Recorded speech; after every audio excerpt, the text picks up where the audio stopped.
এই শামসুদ্দিন মানিক আল্লামা দেলোয়ার হোসেন সাইদি রহমাতুল্লাহ আলাইহি এই কোরআনের পাখি আমাদের হৃদয়ের স্পন্দন, সারা বাংলাদেশের মানুষের হৃদয়ের যিনি স্পন্দন, সব মানুষ খালি জালেমদেরকে ছাড়া সবাই ভালোবাসে।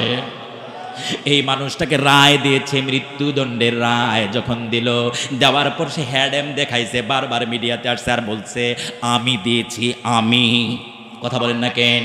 আল্লাহ বলেন ও মানিকা তরেও ধরবো, তরে যেদিন ধরবো দুনিয়ার কেউ ছাড়াতে পারবে না, ঠিক না?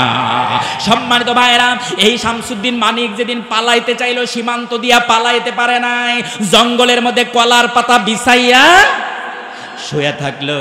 ওই কলার পাতার মধ্যে যিনি দরায়া দিলেন তিনি কে? আল্লাহ পারে না? হ্যাঁ, যারে আমরা দরবেশ মনে করলাম, এতটা দিন দরবেশ বইলা বইলা ডাকলাম, ভালো মানুষ মনে করলাম, সেই মানুষটাও 57,000 কোটি টাকা খাইছে। কত হাজার? সবাই বলেন কত হাজার? 57,000 কোটি টাকা। এই মানুষটা যেদিন পালাইলো, কারণ সুরের মনে পুলিশ পুলিশ আছে না নাই, এই মানুষটা ভাবলো ধরা মনে হয় খায়া যাবো, সুতরাং এমন ছদ্মবেশ ধরবো যাতে করে ধরতে না পারে। কিন্তু আল্লাহ তাআলা সিদ্ধান্ত নিলেন তুমি ছদ্মবেশ ধরলে আর কাজ হবে। আল্লাহ তাআলা সিদ্ধান্ত নিলেন কেমনে দিন ধরাইয়া দিলেন। দাড়ি কাটলো, এত সুন্দর দাড়িগুলো, আহা কি সুন্দর দাড়িটা, আমি শুধু তাকাই থাকতাম। এত সুন্দর দাড়ি, এত সুন্দর ধবধবা ফেরেশতার মতো ধবধবা সাদা পোশাক, আমার দেখা মনে হইতো এই মাত্র যেন জান্নাত থেকে নামলো। কথা বলেন না? সুন্দর লাগতো, চেহারাটাও কবু ফটফটে জ্যোৎস্নার মতো, কি সুন্দর চেহারা থেকে, পোশাক থেকে ফোকাস দিত, দাড়ি থেকে কি সুন্দর একটা ফোকাস দিত। অথচ দেখেন এই মানুষটা দাড়িগুলো কেটে ফেললো, তারপরে চুলগুলো কালো খেজাব লাগায়া কালো বানাইলো, গেঞ্জি পরলো, লুঙ্গি পরলো, ছদ্মবেশ ধারণ করে পালাইতে চাইলো সদরঘাট দিয়া। কি দিয়া? উপরে ফিটফাট, ভিতরে। সেই জন্য ওই সদরঘাটটা বাইসা নিল। সদরঘাট দেয়া কোরআন শিক্ষা করা ফরজ নাকি সুন্নাত? সবাই বলেন এটা কি ফরজ নাকি সুন্নাত? আল্লাহ বললেন ইন্নাল্লাযী ফারাদা আলাইকাল কুরআন, নিশ্চয়ই ওই সত্তা আল্লাহ যিনি কোরআন শিক্ষা করাকে ফরজ করে দিয়েছে। সুবহানাল্লাহ বলেন। ফরজ, অথচ দেখেন আমাদের সমাজের দিকে একটু তাকান, কত পার্সেন্ট মানুষ আছে যারা কোরআনের শিক্ষা শিক্ষিত হয়েছেন? কত পার্সেন্ট মানুষ আছে যারা কোরআন পড়তে পারেন, কোরআন তেলাওয়াত করতে পারেন এবং সহি শুদ্ধ তেলাওয়াত করতে পারেন? কতজন আছে? অল্প কিছু মানুষ, সামান্য কিছু মানুষ আছে যারা কোরআন তেলাওয়াত করতে পারে, কোরআন সহি তেলাওয়াত করতে পারে আরো সংখ্যায় কম, কোরআনের তরজমা করতে পারে আরো কম, ঠিক কিনা বলেন?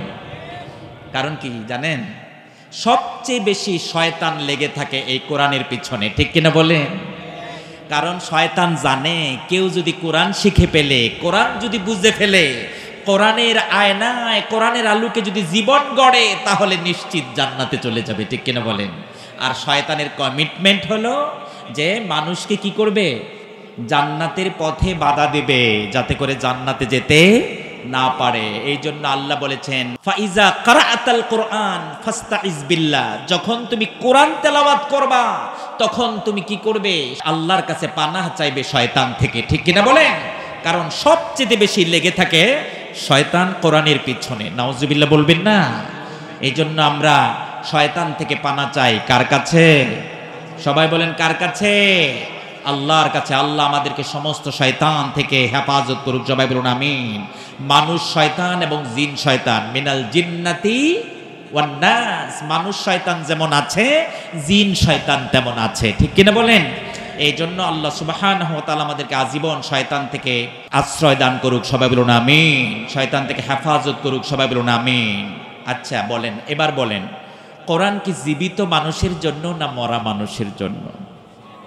সবাই বলেন। দলিল কি? কোরআন। লিয়ুনযিরা মান কানা হাইয়্যা, ওগো নবী আমি কোরআন নাজিল করেছি যাতে করে আপনি জীবিত মানুষদের, যাদের প্রাণ আছে তাদেরকে আপনি সতর্ক করতে পারেন। ঠিক কিনা বলেন? কিন্তু আজকে দেখেন তো, জীবিত মানুষদের দিকে তাকায়া দেখেন, জীবিত থাকার পরেও এরা মরা। আল্লাহর নবী বলেন, ইন্নাল্লাযী লাইসা ফি জাওফিহি শাইউম মিনাল কুরআনি কাল বাইতিল খারিব, যার ভিতরে কোরআন নাই, কোরআনের সাথে যার সম্পর্ক নাই, নবীজি বলেন ওই মানুষটা হলো ওই ঘরের মতো, সারা বাড়ির মতো, যেই বাড়িতে মানুষ থাকে না, যেই বাড়িতে জিন ভূত পেতনি শয়তান থাকে, কুকুর থাকে, শিয়াল থাকে, এরকম প্রাণীদের বসবাস, শয়তানের বসবাস। ঠিক কিনা বলেন? এই জন্য প্রিয়জনেরা, আমাদের এখনো হায়াত যতটুকুন আছে, এই হায়াতটা কাজে না লাগানো লাগবে, কোরআনের সাথে থাকা লাগবে। কোরআন মানুষকে জিরো থেকে হিরো বানায়া দেয়। সুবহানাল্লাহ কইবেন না? কোরআন মানুষকে কি বানায়? জিরো থেকে হিরো। বিশ্বাস হয় আপনাদের? যেই মানুষটার কোনো পরিচয় ছিল না, যেই মানুষটার কোনো সম্মান সুখ্যাতি ছিল না, সেই মানুষটাও কোরআনের সাথে থাকার কারণে, কোরআনকে ভালোবাসার কারণে, কোরআন প্রচার প্রসার করার কারণে পরিচিত হয়ে যায় সারা বিশ্বময়। ঠিক কিনা? একটা উদাহরণ দেই। আমাদের কোরআনের পাখি, তাফসীর জগতের সম্রাট, তাফসীর জগতের রূপকার, তাফসীর জগতের সুরকার, যিনি বাংলাদেশে তাফসীরের ময়দান যিনি আবিষ্কার করেছেন, জোরে বলেন আল্লাহু আকবার, আল্লামা দেলোয়ার হোসেন সাইদি। আচ্ছা বলেন তো কারা চিনেন? একটু হাত তোলা দেখান তো দেখি। লিল্লাহি তাকবীর। সম্মানিত ভাইরা, এই মানুষটাকে এক সময় পিরোজপুরের মানুষ শুধু চিনত, একটা সময় শুধু বরিশালের মানুষে চিনত। কোরআনের ময়দানে তাফসীর পেশ করার কারণে, প্রাঞ্জল ভাষায় তাফসীর পেশ করার কারণে শুধু বাংলাদেশ নয়, পৃথিবীর এমন কোন দেশ নাই যেই দেশের মানুষগুলো কোরআনের এই পাখিটাকে চেনে না। জোরে বলেন আল্লাহু আকবার। সম্মানিত ভাইয়েরা, আরেকজন মানুষের কথা বলি, মিজানুর রহমান আজহারি। আল্লাহু আকবার বলেন। কি সুন্দর চেহারা, কি সুন্দর স্মাইলিং ফেস, কি সুন্দর অসাধারণ তার বাচন ভঙ্গি। সুবহানাল্লাহ কইবেন না? কি চমৎকার তার ব্যবহার, কি সাবলীল ভাষায় তিনি কথা বলেন। প্রত্যেকটা মানুষ তার বয়ান শোনার জন্য স্থির হয়ে যায়। আলহামদুলিল্লাহ কোন। ও প্রিয়জনেরা, এই মানুষটা জিরো থেকে হিরো হয়ে গেল। একটা সময় এই মানুষটা ছোট ছোট মাহফিল করত, আর এমন সময় এসেছে বাংলাদেশে 15, 20, 25 লক্ষ মানুষ হয়ে যায়। জোরে বলেন আল্লাহু আকবার। তিনি London, America, Canada, Malaysia, Australia, south Africa, বিভিন্ন দেশে তিনি বয়ান পেশ করেন। আলহামদুলিল্লাহ বলেন। সম্মানিত ভাইরা, এজন্য বলি কোরআনের সাথে থাকলেই ইজ্জত এবং সম্মান যিনি বাড়ান তিনি কে? নবীজি বললেন, খায়রুকুম মান তাআল্লামাল কুরআন ওয়া আল্লামা। তোমাদের মধ্যে ওই মানুষটাই হলো সেরা, ওই মানুষটাই হলো সম্মানিত, যেই মানুষটা নিজেও কোরআন শিখে আরেকজনকে শিক্ষা দেয়। আলহামদুলিল্লাহ বলেন। সম্মানিত ভাইরা, এই জন্য আসেন এই কোরআন থেকে আমরা কথা বলি। কোরআন হচ্ছে রূহ। রূহ, আল্লাহ রূহ হিসাবে কোরআনকে নাজিল করেছেন। আচ্ছা, রুহু যার আছে সে কি জেতা না মরা? আর রুহু যার নাই, কথা বলেন, যেই মানুষটার রুহু নাই তার কোনো দাম নাই। একটু আগেও যার দাপট ছিল, একটু আগেও যার ক্ষমতা ছিল, দাপট ছিল, রুহু চলে যাওয়ার কারণে সে ডেড বডি হয়ে গেছে। এখন তাকে নাম ধরেও কেউ ডাকে না, বলে লাশ। কথা বলে, নাম ধরে ডাকে নাকি লাশ? সবাই লাশ বলে ডাকে, বলে লাশটাকে ঘর থেকে বের করে নাও, গোসল দেওয়া লাগবে, দাফন কাফন করানো লাগবে, ঠিক কিনা? সম্মানিত ভাইরা, রূহ না থাকলে একটা মানুষ যেমন মরা লাশ হয়ে যায়, যার ভিতরে কোরআন নাই সেই মানুষটাও জীবিত থাইকাও মরা, ঠিক কিনা? আল্লাহ রাব্বুল আলামিন বললেন, وَكَذَلِكَ أَوْحَيْنَا إِلَيْكَ رُوحًا مِّنْ أَمْرِنَا مَا كُنْتَ تَدْرِي مَا الْكِتَابُ وَلَا الْإِيمَانُ وَلَكِنْ جَعَلْنَاهُ نُورًا نَهْدِي بِهِ مَن نَّشَاءُ মিন ইবাদিনা। জোরে বলেন আল্লাহু আকবার। সম্মানিত ভাইরা ও কোরআনের পাখিরা, আল্লাহ বললেন, ওয়াকাযালিকা আওহাইনা ইলাইকা রূহাম মিন আমরিনা, ওগো নবী, আমি তোমার উপরে কোরআন নাজিল করেছি, আমি প্রত্যাদেশ করেছি, এই ওহী নাজিল করেছি। আওহাইনা ইলাইকা রূহা, আমি রূহ হিসাবে এটাকে প্রত্যাদেশ করেছি। সুবহানাল্লাহ। আল্লাহ এই কোরআনটাকে রূহ বললেন, তারপরে বললেন, মা কুনতা তাদরি মাল কিতাবু ওয়ালাল ঈমান। নবী গো, কোরআন নাজিল হওয়ার আগে তুমি ঈমানের সাথে তোমার কোনো পরিচয় ছিল না, কিতাবের সাথেও তোমার কোনো পরিচয় ছিল না। ওয়ালাকিন জাআলনাহু নূরান নাহদি বিহি মান নাশা, আমি কোরআনটাকে নূর বানিয়ে দিলাম। এই কোরআনটা হলো একটা লাইট, এটা ফোকাস দেয়। সুবহানাল্লাহ বলেন। আল্লাহ বলেন, এই কোরআনটাকে আমি নূর বানিয়ে দিলাম, আলো বানিয়ে দিলাম। এটা হলো হেদায়েতের লাইট। আল্লাহু আকবার। নাহদি বিহি মান নাশা, যাকে ইচ্ছা তাকে আমি এই কোরআন দিয়ে হেদায়েত করি। সুবহানাল্লাহ কইবেন না? কিন্তু সবাই কি হেদায়েত পায়? হেদায়েত নসিবে থাকা লাগে। হেদায়েত যদি নসিবে না থাকে, মসজিদের দেয়ালের পাশে বাড়ি হইলেও হেদায়েত পায় না। মসজিদের দেয়ালের পাশে বাড়ি, অথচ কপালে হেদায়েত নাই, হেদায়েত পেল না, বেচারা নামাজ পড়ে না, মসজিদে হাজিরা দেয় না। কথা বলেন না কেন? আবু জেহেলের বাড়ি ছিল কাবার দেয়ালের সাথে, আপনারা কি এটা জানেন? কাবার কাছাকাছি, কাবার পাশে আবু জেহেলের বাড়ি।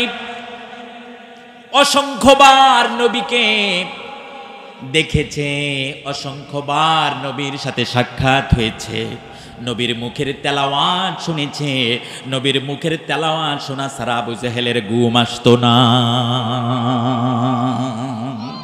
তেলাওয়াত শোনার জন্য পাগল হয়ে যেত। কারণ কি? কোরআনের ভিতরে মজা আছে না নাই? এই মজা যিনি ঢুকাইয়া দিলেন তিনি কে? কোরআনের ভিতরে এমন মজা আল্লাহ তাআলা ঢুকাইয়া দিলেন। কোরআনের ভিতরে যদি মজা না থাকতো, এই শক্ত বিছানার উপরে রাত 11টা 12টা 1টা পর্যন্ত মানুষ বসে থাকতো না। সম্মানিত ভাইরা, এই কোরআনের মধ্যে অ্যাট্রাকশন দিয়েছেন, এই কোরআনের মধ্যে মজা যিনি ঢুকাইয়া দিলেন তিনি হলেন কোরআনের মালিক আল্লাহ। সম্মানিত ভাইরা, এই মজা নেওয়ার জন্য আবু জেহেল, আবু লাহাব, উতবা, সাইবা, ওলীদ বিন মুগিরা, উকবা বিন আবি মুঈদ, এরা কোরআন শোনার জন্য পাগল হইয়া নবীর ঘরের বেড়ার পাশে কান লাগায়া থাকতো। অসংখ্যবার কোরআন শুনলো, কিন্তু হেদায়েত পায় নাই। জিজ্ঞাসা করতে পারেন, হেদায়েত পালো না কেন? কারণ হেদায়েত গ্রহণ করার মানসিকতা তার ছিল না, হেদায়েত গ্রহণ করার ইচ্ছা ছিল না, শুধু কোরআনের মজা নেওয়ার জন্য যাইতো, ঠিক কিনা? সম্মানিত ভাইরা, আমি এই জন্যই তো বললাম মসজিদের পাশে বাড়ি, তারপরে হেদায়েত পায় নাই। আবু জাহেল মসজিদের পাশে বাড়ি ছিল, কাবার পাশে বাড়ি থাকার কারণেও কাবার পাশে বাড়ি থাকার পরেও কোরআনের সাথে দুশমনি করেছে, কোরআনের সাথে বেঈমানি করেছে, নবীর সাথে দুশমনি করেছে, নবীর উপর অত্যাচার করেছে, নিপীড়ন করেছে, নবীকে কষ্ট দিয়েছে, ঠিক কিনা? সম্মানিত ভাইরা, সেই জালেম স্বৈরাচার আবু জাহেলের বাড়িটা এখন ইন্টারন্যাশনাল টয়লেট। আপনারা কি খুশি না বেজার? আচ্ছা, জালেমদের বাড়ি এবং জালেমদের জায়গা জমি এগুলো যদি টয়লেট হয়ে যায়, এগুলোকে আপনারা কি খুশি হবেন না বেজার? সবাই বলেন। ও প্রিয়জনেরা, এটা একটা ভালো লাগার একটা ব্যাপার। জালেম স্বৈরাচার বিশ্ব নবীকে অসংখ্যবার কষ্ট দিয়েছে। এই স্বৈরাচার জালেমের বাড়িটা আল্লাহ রাব্বুল আলামিন আন্তর্জাতিক টয়লেট বানিয়ে দিয়েছে। হাজিরা, আমেরিকার হাজিরা এসে ওইখানে পায়খানা করেন, কানাডার হাজিরাও ওইখানে এসে পায়খানা করে, লন্ডনের হাজিরাও ওইখানে এসে পায়খানা করে। বাংলাদেশের হাজিরা কোথায় করে? কথা বলেন। বাংলাদেশের হাজিরা ওইখানে যায় পায়খানা করে। এক হাজি, বাঙালি হাজি, এক হাজি আরেক হাজিরে জিজ্ঞাসা করে, এই ঘটনা কি? পেটে কামড় দিছে কে? পেট ব্যথা করে কে? যারে জিজ্ঞাসা করছে ওই হাজি জবাব দেয়, আরে বুঝো না কেন পেটে ব্যথা?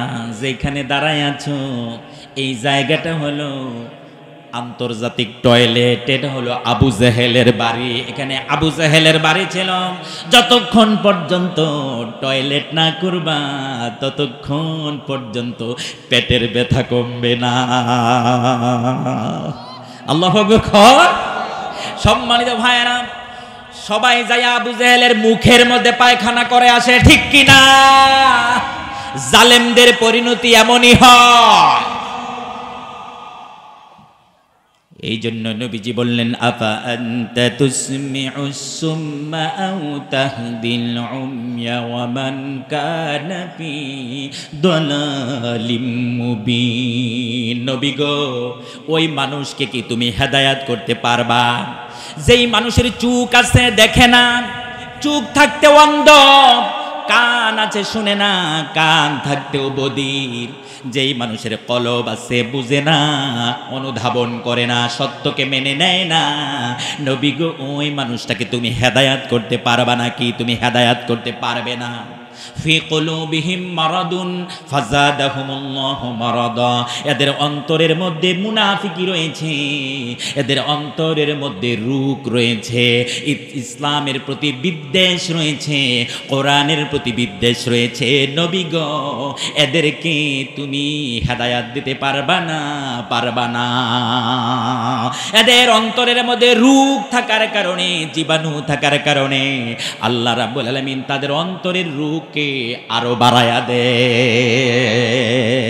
ফাযাদাহুমুল্লাহু মারাদা। আল্লাহ তাদের রোগকে আরো বাড়ায়া দে। জালেম হইতে হইতে, স্বৈরাচার হইতে হইতে তারপরে এক সময় পালায়া যায়। কথা বলে। সম্মানিত ভাইরা, গভীর মনোযোগ দেওয়া লাগবে। ও প্রিয়জনেরা, এই কোরআন থেকে যারা মুখ ফিরাইয়া নেয় তারা হলো জালেম। এটা আমার কথা না, রাগ করেন না কেউ, আমার প্রতি রাগ করবেন না। আল্লাহর বাণী, আল্লাহর ঘোষণা। এই দুনিয়াতে 5 প্রকারের জালেম আছে। সবাই বলেন কয় প্রকার? 5 প্রকারের জালেম রয়েছে। ও প্রিয়জন, 1 নাম্বার জালেম হলো যারা কোরআনের প্রতি জুলুম করে। কোরআনের প্রতি যারা জুলুম করে তারা হলো 1 নাম্বারের জালেম। একটু মুখস্থ করেন কথাগুলো, আমি দলিল দিয়া বলবো, সূরার নাম্বার সহ বলবো। সম্মানিত ভাইরা, আল্লাহ রাব্বুল আলামিন বললেন, ওয়ামান আযলামু মিম্মান যুকিরা বিআয়াতি রাব্বিহি ফাআরাদা আনহা। জোরে বলেন আল্লাহু আকবার। আল্লাহ তাআলা এই আয়াতে কারিমার মধ্যে বললেন, যে ব্যক্তির কাছে কোরআন তেলাওয়াত করা হয়, কোরআনের কথা বলা হয়, কোরআনের তাফসীর পেশ করা হয়, কোরআনের ওয়াজ করা হয়, তার ভালো লাগে না? এরকম আছে না নাই? কোরআনের কথা যারা ভালো লাগে না, মুখ ফিরায়া নেয়, অন্যদিকে ঘুরায়া যায়, ঘাড় তেরামি করে, কোরআন ভালো লাগে না, কোরআনের আইন ভালো লাগে না, সে বলে আমি শরিয়া আইন মানি না। কথা বলেন না কেন? বলে আমি কোরআনের আইন মানে না।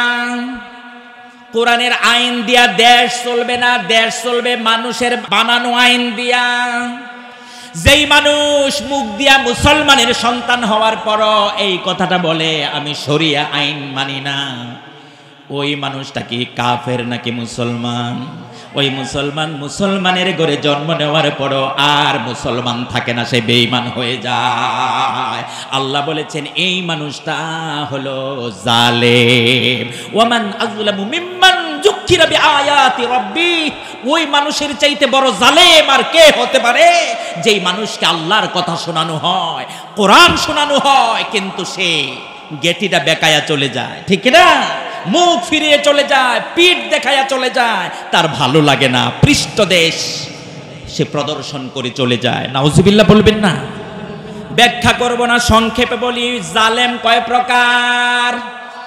5 প্রকার জালেমের মধ্যে 1 নাম্বার জালেম হলো জুলমুন নাসিবিল কোরআন।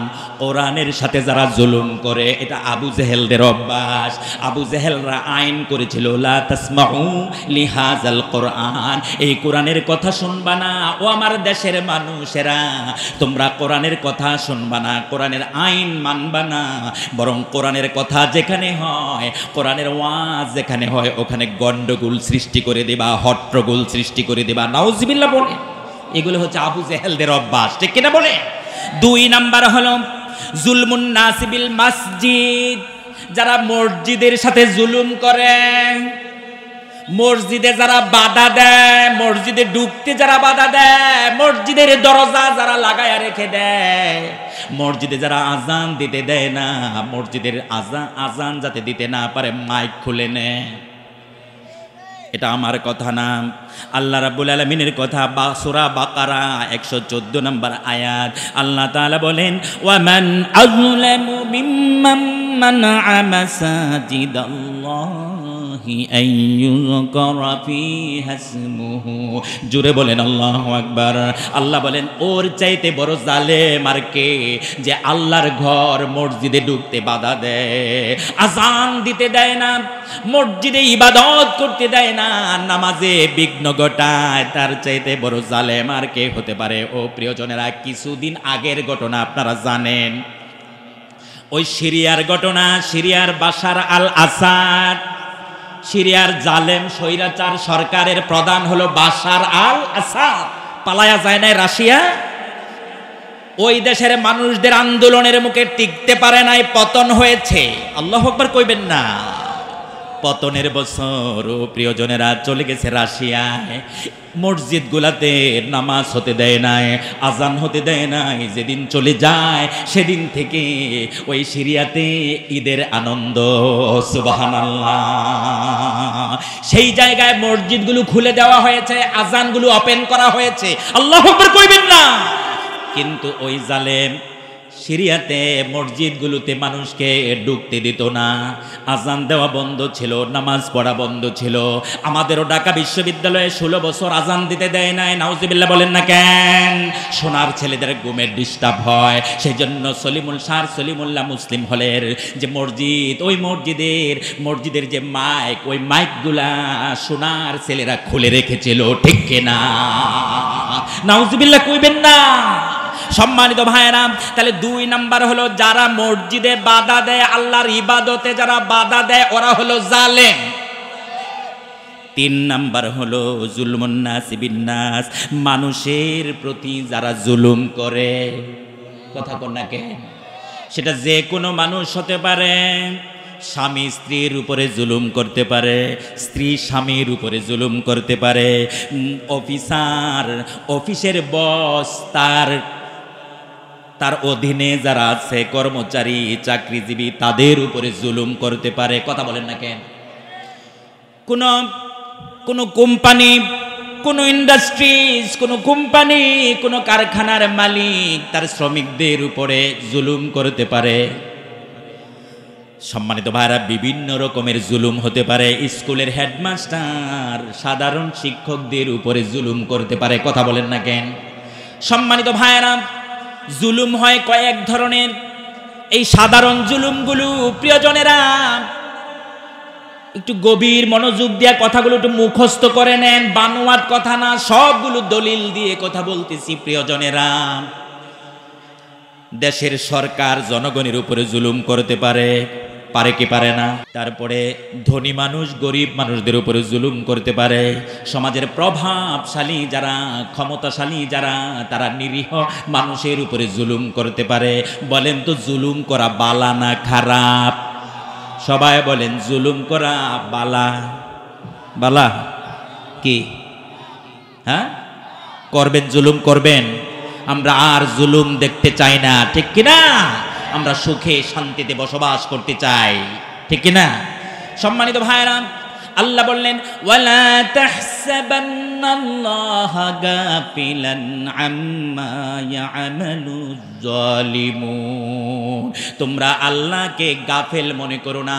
যারা জুলুম করে তাদের ব্যাপারে আল্লাহ গাফেল নন, বরং আল্লাহ তাআলা তাদের ব্যাপারগুলা জানেন। আল্লাহ সার্বক্ষণিক অবজারভেশনে রেখেছেন, মনিটরিংয়ে রেখেছেন। আল্লাহ বলেন আমি ছাড় দেই, ছেড়ে দেই না। আমি ছাড় দেই, ছেড়ে দেই না, রশিটা ডিল দিয়ে রাখি। ইন্নামা নুমলি লাহুম লিয়াজদাদু ইসমা। যারা জুলুম করে, যারা স্বৈরাচারী করে, আমি তাদের রশিটা শুধু ডিল দিয়ে রাখি। তারা মনে করে আমারে আর ধরবে কে, কিন্তু রশির গুড়া কার হাতে? আল্লাহ বলেন ও যখন বেশি মাত্রা সীমালঙ্ঘন করে ফেলেন, বেশি মাত্রা অত্যাচার করে ফেলে, জুলুম করে ফেলে, নির্যাতন করে ফেলে, মানুষকে কষ্ট দিতে দিতে যখন অতিমাত্রিক বাড়াবাড়ি হয়ে যায়, তখন আমি আল্লাহ তাআলা রশিটাকে টাইট দেই, ঠিক কিনা? আল্লাহ রাব্বুল আলামিন বলেন আমি জালেমদেরকে একটু সুযোগ দেই বেশি বেশি পাপ করার জন্য, অন্যায় করার জন্য, জুলুম করার জন্য। যখন জুলুমের মাত্রা ছাড়ায়া যায়, তখন আমি আল্লাহ তাদেরকে শক্ত করে ধরি। আমি যখন ধরি, তখন আর পৃথিবীর কেউ ছাড়াতে পারে না। কথা বলে। এই জন্য আল্লাহ রাব্বুল আলামিন সতর্ক করছেন কোরআনে, ওয়ালা তারকানু ইলাল্লাযিনা যালামু ফাতামাসসাকুমুন নার। ও পৃথিবীর মানুষেরা শোনো, তোমরা যারা জুলুম করে তাদের সাথে তোমরা খাতির করবা না, তাদের সাথে সম্পর্ক রাখবা না, তাদেরকে সমর্থন করবা না, তাদেরকে সাপোর্ট করবা না, তাদের প্রতি ঝুঁকে পড়বা না, তাদেরকে মায়া করবা না, মমতার বন্ধন গড়ে তুলবা না, তাদেরকে ভালোবাসবা না। যদি তাদেরকে সমর্থন করো, সাপোর্ট করো, ভালো যদি বাসো, জেনে রেখো ফাতামাসসাকুমুন নার, জাহান্নামের আগুন তোমাকে স্পর্শ করবে। সম্মানিত ভাইরা, এই জন্য আল্লাহ সতর্ক করেছেন লানাতুল্লাহি আলা জালিমিন। এই পৃথিবীতে যারা জুলুম করবে, মানুষের উপরে যারা জুলুম করবে, তাদের উপরে লানত যিনি করেন তিনি কে? তাদের উপরে আল্লাহ তাআলা লানত করেন। আল্লাহ বলেন ইন্নাল্লাহা লা ইয়াহদিল কওমাজ জালিমিন। আল্লাহ জালেমদেরকে হেদায়েত করেন না। হেদায়েত পাবে কেমনে? কারণ ওরা তো নরম হয় না, ওরা সব সময় গরম থাকে। কথা বলেন। ওরা নরম হয় না, ওরা বিনীত হয় না, ওরা অনুগত হয় না, ওরা লজ্জিত হয় না, অনুতপ্ত হয় না, অনুশোচনা করে না, আল্লাহর কাছে ওরা ক্ষমা চায় না। কথা বলে। যাদের উপরে জুলুমের অত্যাচারের স্টিম রোলার চালানো হয়েছে, যাদেরকে কষ্ট দেওয়া হয়েছে, ওদের কাছে ওরা মাপ চায় না। কথা বলে। এই জন্য আল্লাহ ধরে ধরে ধরে না, ধরলে, কথা বলেন, ধরলে আর ছাড়ে না। আপনি যদি জুলুম করেন আপনাকেও ধরবে, আমি যদি জুলুম করি আমাকেও আল্লাহ ছাড়বে না, ঠিক কিনা? আমি কিন্তু বিশেষ কারো ব্যাপারে বলতেছি না, যারাই জুলুম করবে তাদেরকে যিনি ধরবেন তিনি কে? আল্লাহ কি ধরে নাই? হ্যাঁ, অনেক ইতিহাস আছে অনেক। ও প্রিয়জনেরা, এই জন্য গভীর মনোযোগ দেওয়া লাগবে। কখনো কখনো জুলুম করতে হয় না। নবীজি বললেন ইত্তাকি দাওয়াতাল মাজলুম, ইত্তাকি দাওয়াতাল মাজলুম ফা ইন্না বাইনাহু ওয়া বাইনাল্লাহি হিজাব। তুমি যারা মাজলুমের ফরিয়াদকে ভয় করো, মাজলুমের কান্নাকে ভয় করো, মাজলুমের চোখের পানিকে ভয় করো, মাজলুমের চোখের পানি ছেড়ে যখন মাজলুম আল্লাহর দরবারে ফরিয়াদ করে কান্দে, আল্লাহ রাব্বুল আলামিন মাজলুমের দুআ কবুল করে নেয়। সম্মানিত ভাইরা, বিগত দিনগুলোতে আমরা দেখেছি অনেক মায়েদের বুক, অনেক মা সন্তান হারা হয়ে কান্নাকাটি করেছে, আল্লাহর দরবারে হাত তুলে অভিশাপ দিয়েছে, ঠিক কিনা? যে মায়ের সন্তান দুনিয়া থেকে বিদায় করে দেওয়া হয়েছে, হত্যা করা হয়েছে, গুম করা হয়েছে, আয়না করে নির্যাতন করা হয়েছে, জেল জরিমানা ফাঁসি দেওয়া হয়েছে, ওই মা কলিজার ব্যথায় বারবার আল্লাহর কাছে দোয়া করেছে, ঠিক কিনা? সম্মানিত ভাইরা, এই জন্য ওই সন্তান হারা মায়ের দোয়া যিনি কবুল করলেন তিনি কে? স্বামী হারা স্ত্রীর দোয়া যিনি কবুল করলেন তিনি কে? ও প্রিয়জনেরা, আলেম উলামার দোয়া যিনি কবুল করেছেন তিনি কে? অসংখ্য আলেমদের হাতের মধ্যে হাত করা পরানো হয়েছে, আলেমরা এমন ভাবে হাত করা ডান্ডা বেরি পরানো হয়েছে, মনে হয় চুরি করেছে, মনে হয় ডাকাতি করেছে। এই অবস্থার ডাকাতকেও কখনো এভাবে হ্যান্ডকাপ পরানো হয় না। আমাদের দেশের যত ডাকাত ধরা পড়ে একটাকেও হাতের মধ্যে হ্যান্ডকাপ লাগানো হয় না, একটাকেও ডান্ডা বেরি পরানো হয় না। অথচ কোরআনের যিনি আলেম, কোরআনের পাখি, যাদের প্রশংসা যিনি করলেন তিনি কে? এ আলেমদের প্রশংসা আল্লাহ করেছেন। আল্লাহ বলেছেন ইন্নামা ইয়াখশাল্লাহা মিন ইবাদিহিল উলামা, নিশ্চয় আলেমরাই আল্লাহ তাআলাকে বেশি ভয় করে। জোরে বলেন আল্লাহু আকবার। এই জন্য আলেমদের নামে কোনো চুরির মামলা নাই, কোনো বাটপারির মামলা নাই, কোনো দুর্নীতির মামলা নাই, কোনো ধর্ষণের মামলা নাই, কোনো জুলুমের মামলা নাই, ঠিক কিনা? সম্মানিত ভাইরা, শুধুমাত্র তারপরেও ধরেছেন এটা হলো আলেমদের উপরে জুলুম। এ আলেমদের চোখের পানি যিনি কবুল করেছেন তিনি কে?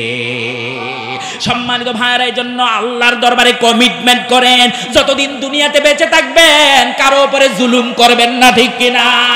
আপনার দ্বারা যদি কেউ জুলুম হয়ে থাকে, আপনার দ্বারা যদি কেউ নির্যাতিত হয়ে থাকে, আপনার দ্বারা যদি কেউ কষ্ট পায় থাকে, হাতের মধ্যে ধরে মাপ চাইবেন, ঠিক কিনা? সম্মানিত ভাইরা, মাঝে মাঝে কিছু মানুষের হেডেম বাইরা যায়। রিক্সাওয়ালা, ভালো করে খেয়াল করেন, রিক্সাওয়ালা যাত্রী নিয়ে গেছে জায়গা মতো, যাত্রীকে নামানোর পর টাকা চেয়েছে, যাত্রী নাইমাই রিক্সাওয়ালার পেটের মধ্যে, গালের মধ্যে কয়েকটা বসায়া দিছে। জিজ্ঞাসা করা হলো, কি অপরাধী তুমি রিক্সাওয়ালারে মারলা? তোমার এত হেডেম কে? তোমার শরীরে এত হেডেম হইল কে? কয় টাকার মালিক হয়েছে তুমি? জিজ্ঞাসা করা হলো, তুমি রিক্সাওয়ালা মানুষটা নিরীহ দুর্বল গরিব মানুষ পাইয়া তার উপরে হাত তুললা কোন অপরাধে? বলল ভাড়া হলো 30 টাকা, সে চায় 40 টাকা। আচ্ছা, এটা একটা কোনো কথা হলো? একটা গরিব মানুষ কষ্ট করেছে, 30 টাকার জায়গায় 40 টাকা চাইছে, তুমি দিও না, তুমি বলো আমি দিব না, 30 টাকায় নাও। কিন্তু তুমি কি কারণে তার উপরে মারলা? তুমি কি একটা ধনী মানুষের উপরে মারতে পারবা? ধনী মানুষের গায়ে যদি মারো, দেখবা তোমার হেডাম কোন পর্যন্ত যায়, ঠিক কিনা বলেন? সম্মানিত ভাইরা, এরকম দেখবেন হঠাৎ করে সমাজের মধ্যে কিছু মানুষ দেখবেন হেডেম বাইরা যায়, ঠিক কিনা? এই হেডেম যিনি ছুটাইয়া দিবেন তিনি কে? সম্মানিত ভাইরা, গভীর মনোযোগ দেওয়া লাগবে। ও প্রিয়জন, এই জন্য জুলুম করা বড় খারাপ জিনিস, জুলুম করা যাবে না। আমি বলেছিলাম জুলুম কয় প্রকার, সবাই বলেন কয় প্রকার? 3 প্রকার জুলুম বললাম। 4 প্রকার জুলুম হলো যারা সত্যকে গোপন করে, মিথ্যা বলে, মিথ্যা সাক্ষ্য দেয়, মিথ্যা সাক্ষী দেয়, মিথ্যা অপবাদ দেয়, মিথ্যা অপবাদ দিয়া মানুষের জনপ্রিয়তা নষ্ট করে, সম্মান নষ্ট করে, ইজ্জত নষ্ট করে। যারা মিথ্যা সাক্ষী দিয়া, মিথ্যা অপবাদ দিয়া মানুষের সম্মান নষ্ট করে, এরাও হলো জালেম। কথা বলেন। সম্মানিত ভাইরা, যারা সত্যকে গোপন করে, মিথ্যা বলে, সত্য কথাটা বলে না, ডাইকা রাখে, এরকম মানুষ আছে না নাই?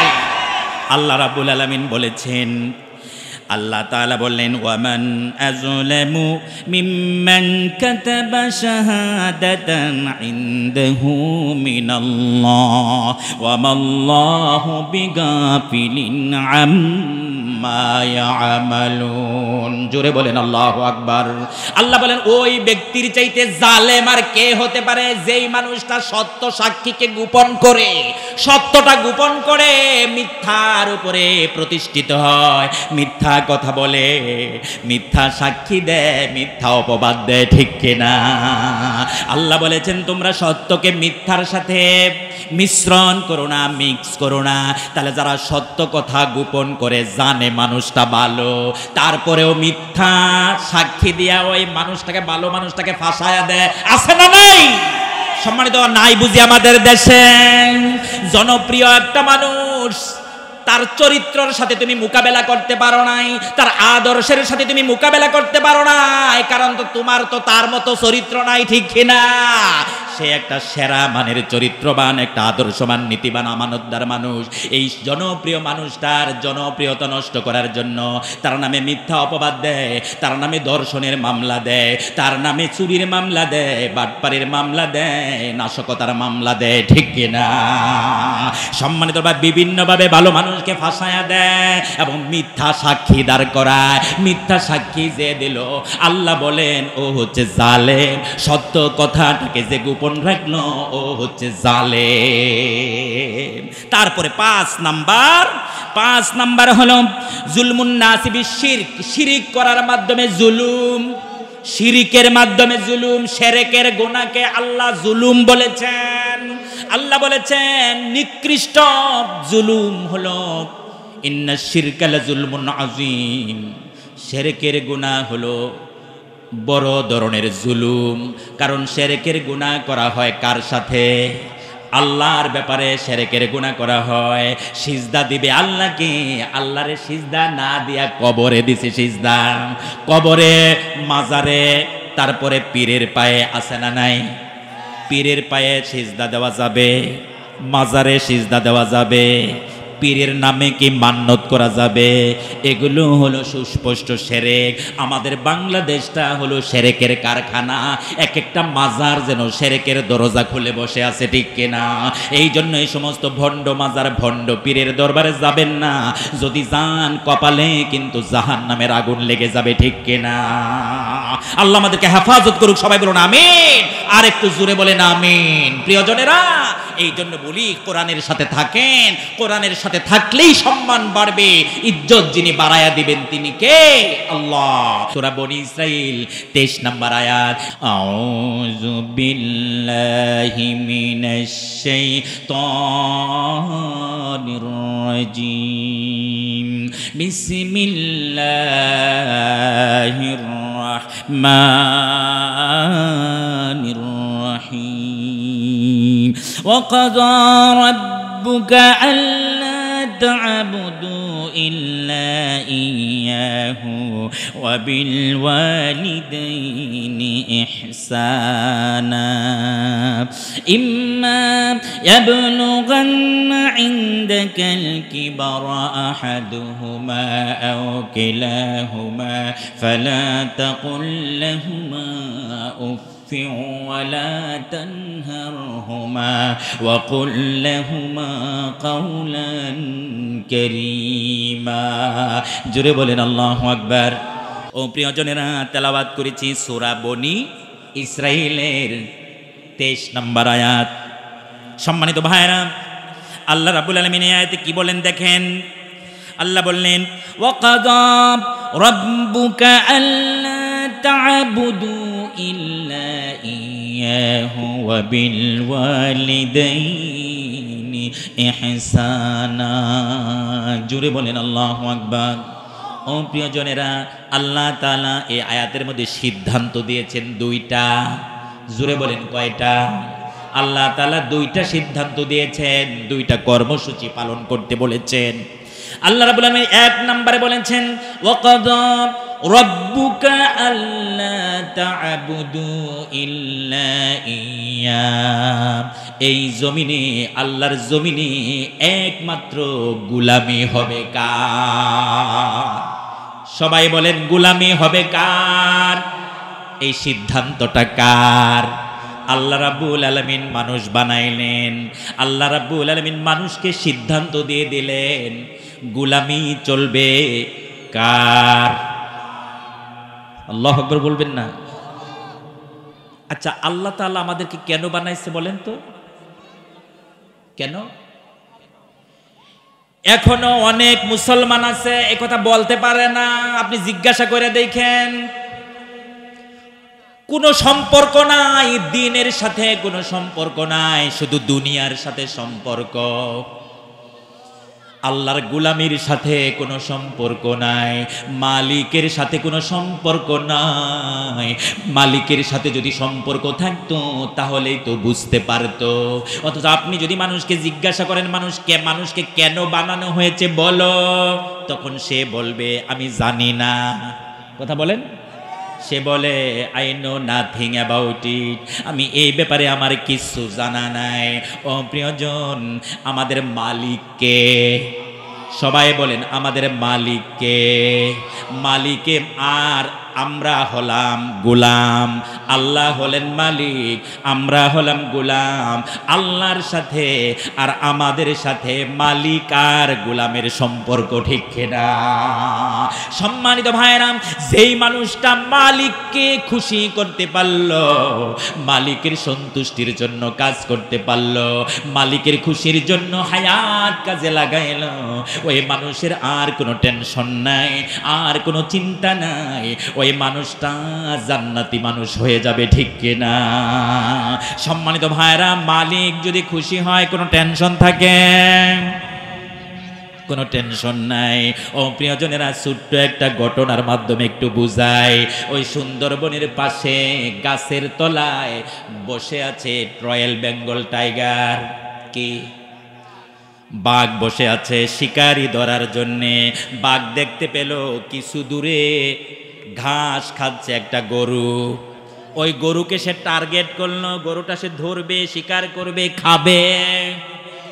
সেই জন্যে এই বাঘ কি করলেন, ক্ষিপ্র গতিতে গরুকে শিকার করার জন্য গরুর দিকে দৌড় দিলেন। গরু টের পেয়ে গেল যে বাঘ তো তাকে শিকার করে ফেলবে, মেরে ফেলবে। এই জন্য গরুটা জীবন বাঁচানোর জন্যে সেও দৌড়ানো শুরু করলো। দুজনে দৌড়ায়, বাঘও দৌড়ায়, গরু দৌড়ায়। দৌড়াইতে দৌড়াইতে হাঁপাইতে হাঁপাইতে সামনে পড়ে গেল একটা জলাশয়, যে একটা ডুবার মতো একটা জায়গা, যেখানে পানি নাই, শুধু কাদা। কি আছে? পানি নাই, শুধু কাদা আছে। ওই কাদা মাটির মধ্যে গরুটা জীবন বাঁচানোর জন্য একটা লাফ দিলেন। লাফ দেওয়ার পর পিছনে বাঘ আছে না নাই? বাঘেও গরুর কে ধরার জন্য লাফ দিল। কিন্তু খুশির ব্যাপার হলো গরু পড়ছে এক জায়গায়, বাঘ পড়েছে আরেক জায়গায়, ঠিক কিনা? এই দুজনের হাঁটু পর্যন্ত কাদা, লড়াচড়ার কোনো উপায় নাই।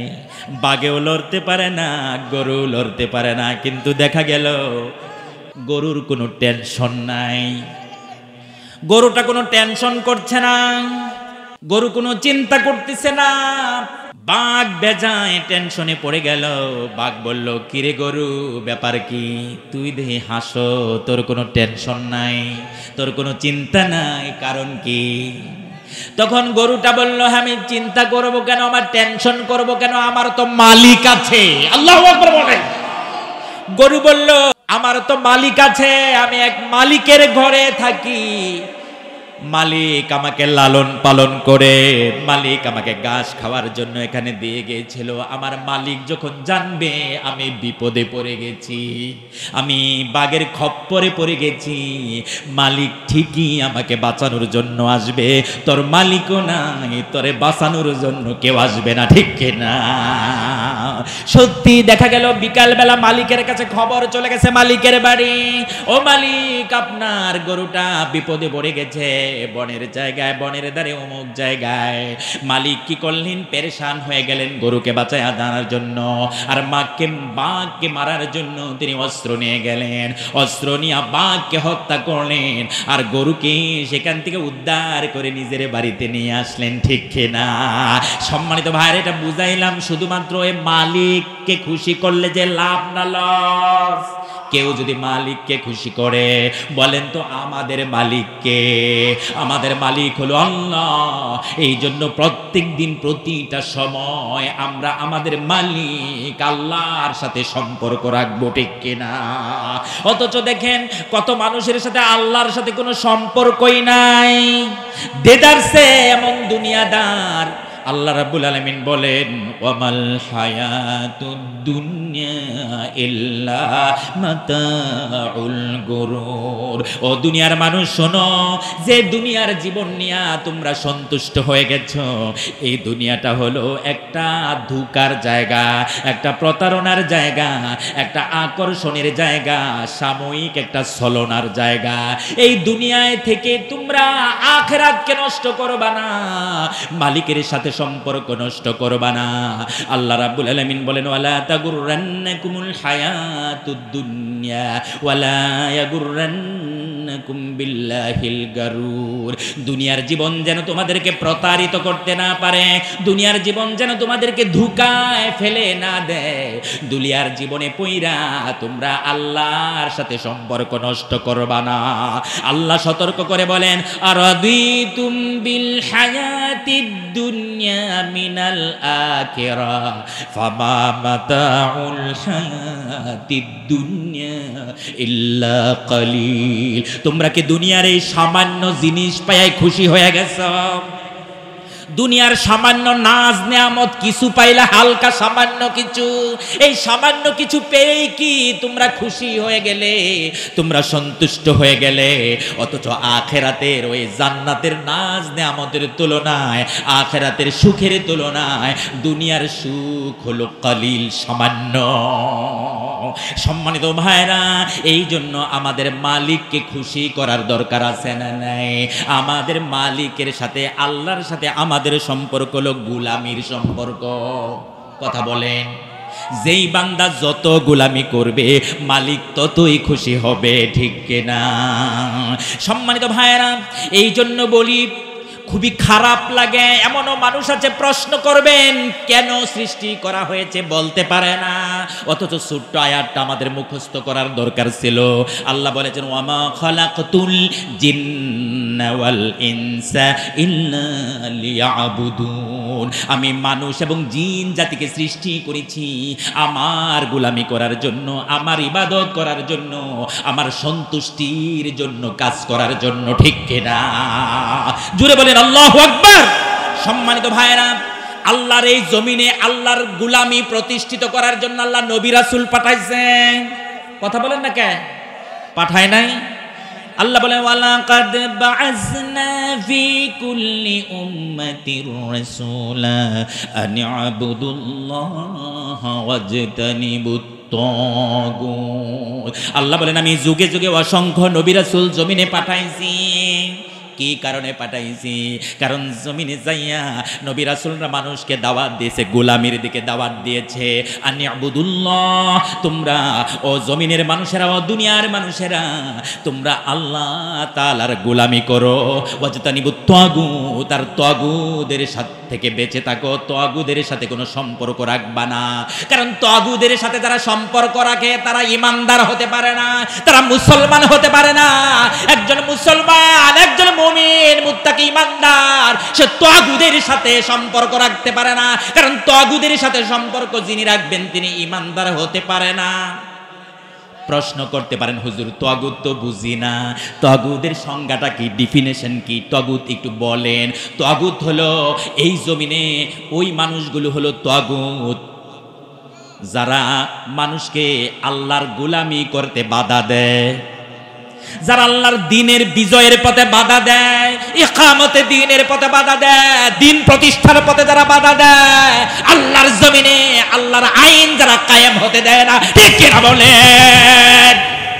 আল্লাহর জমিনে আল্লাহর দ্বীন বাস্তবায়ন হতে দেয় না, কোরআনের বিজয় যারা চায় না, কোরআনের বিজয় যারা ঠেকাতে চায়, ইসলামের বিজয় যারা ঠেকাতে চায়, যারা বলে আমরা ইসলাম মানি না, যারা বলে আমরা শরিয়া আইন মানি না, ওরাই হলো তাগুত। তাগুত হলো তারা যারা আল্লাহর আইনের বিপরীতে নিজেরা আইন বানায়, যারা বলে আমরা আল্লাহর আইনে শরিয়ার আইন মানি না, আমরা আইন বানাবো জনগণের জন্য, জনগণ আমাদের আইন অনুযায়ী চলবে। কথা বলেন? তাহলে মানুষ যদি আল্লাহর আইন বাদ দিয়া যেই মানুষগুলো নিজেরা আইন বানায়া মানুষের উপরে চাপায়া দেয়, মানুষকে বাধ্য করে ওই আইন মানার জন্য, ওরাই হলো তাগুত। সেই তাগুত সে মুসলমান হইলেও তাগুত, বিধর্মী হইলেও তাগুত। ও প্রিয়জনেরা, এই তাগুদের পিছনে পিছনে চলবেন, আবার নামাজও পড়বেন, তাগুদের পিছনে পিছনে চলবেন, তাগুতদেরকে সমর্থন করবেন, সাপোর্ট করবেন, আবার মসজিদেও যাবেন, নামাজও পড়বেন, ওয়াজ মাহফিলও করবেন, লাভ হবে। কারণ দেখেন দলিল সূরা বাকারা, আল্লাহ বলেছেন ওয়া মাইয়াকুফুর বিত্তাগুতি ওয়া ইউমিন বিল্লাহি ফাকাদ ইসতামসাকা বিল উরওয়াতিল বুসকা লান ফিসামা লাহা। জোরে বলেন আল্লাহু আকবার। আল্লাহ বলেন ঈমানদার হওয়ার শর্ত শুনো। আল্লাহ বলেন ওয়া মাইয়াকুফুর বিত্তাগুত ওয়া ইউমিন বিল্লাহ, ও ঈমানদারেরা ঈমান আনার আগে তাগুদের সাথে সম্পর্ক ছিন্ন করা লাগবে। জোরে বলেন আল্লাহু আকবার। ঈমানের দাবি করার আগে, ঈমান আনার আগে তোমার শর্ত হলো তাগুদের সাথে কোনো সম্পর্ক রাখা যাবে না, তাগুতকে সমর্থন করা যাবে না। যারা মানুষের আইনকে জমিনে প্রতিষ্ঠিত রাখতে চায়, মানুষের উপরে চাপায়া দিতে চায় মানুষের আইন, ওদের সাথে ওদেরকে সমর্থন যোগানো যাবে না, ওদের শক্তি যোগানো যাবে না, ঠিক কিনা? আল্লাহ বলেন ওয়া ইউমিন বিল্লাহ, তারপরে তুমি ঈমানদার হইবা। এমন ভাবে যদি তুমি ঈমানদার হইতে পারো, তাহলে তুমি আল্লাহ তাআলার এমন একটা শক্ত রশিকে ধারণ করলে, যেই রশিটা কোনোদিন ছিঁড়বে না, ওই রশি তোমাকে জান্নাতে নিয়ে যাবে। সুবহানাল্লাহ। ওই রশি হলো কোরআন, ওই রশি হলো ইসলাম। সুবহানাল্লাহ কইবেন না? আল্লাহু আকবার বলে। সম্মানিত ভাইরা, এত সহজ না ঈমানদার হওয়া। আপনি মানুষের বানানো আইন বানবেন, মানুষের বানানো আইন দিয়ে জমিন চালাবেন, সংসদ চালাবেন, সচিবালয় চালাবেন, বিচারালয় চালাবেন, এই সুযোগ তো আল্লাহ দেয় নাই। আল্লাহ বলেছে তোমরা কেমন ঈমানদার, কেমন মুসলমান। আলাম তারা ইলাল্লাযীনা ইয়াজউমুনা আন্নাহুম আমানু বিল্লাহ। আলাম تر إلى الذين يزعمون أنهم آمنوا بالله وملائكته। আল্লাহ রাব্বুল আলামিন বলেন তোমরা কেমন মুসলমান। আলাম তারা ইলাল্লাযীনা ইয়াজউমুনা আন্নাহুম আমানু বিমা উনজিলা ইলাইকা ওয়া মা উনজিলা মিন ক্বাবলিক। দেখেন আল্লাহ বলেন তোমরা কেমন ঈমানদার। তুমি কি ধারণা করো ইয়াজউমুনা আন্নাহুম আমানু, যারা মনে করে যে তারা ঈমান এনেছে কোরআনের উপর, ঈমান এনেছে কোরআনের আগে যত কিতাব এসেছিল ওগুলার উপর, অথচ ইউরিদুনা আইয়াতাহাকামু ইলা তাগুত, অথচ তারা চায় সংসদ চলুক তাগুদের আইন দিয়া। দেখেন, অথচ তারা চায় সচিবালয় চলুক মানুষের বানানো আইন দিয়া, তাগুদের আইন দিয়া। অথচ তারা চায় সুপ্রিম কোর্ট, উচ্চ আদালত, নিম্ন আদালত সব চলুক মানুষের বানানো আইন দিয়া, তাগুদের আইন দিয়া। এটা কিভাবে সম্ভব? এই লোক কি ঈমানদার হতে পারে? ওগো নবী, তুমি কি মনে করো এরা কি আসলে ঈমানদার? এরা মুখে বলে ঈমানদার, অথচ এরা চায় না সংসদটা কোরআন দিয়া চলুক। কথা বলেন না কেন? অথচ এরা চায় না, এরা নামাজ ঠিকই পড়ে, রোজার মাসে রোজা ঠিকই রাখে, তারাবির নামাজে বইরা যায় মসজিদ। কথা বলেন না কেন? তারাবির নামাজ একেবারে যে গাজাখুর সেও যা তারাবিতে, কথা বলে। অথচ দেখেন তারা আল্লাহর জমিনে আল্লাহর আইন বাস্তবায়ন চায় না। এরা কিভাবে ইমানদার হবে? এরা ইমানদার হতে পারে না, এরা হলো তাগুদের অনুসারী, শয়তানের অনুসারী, ঠিক কিনা? আল্লাহ বললেন ওয়ামান লাম ইয়াহকুম বিমা আনজালাল্লাহ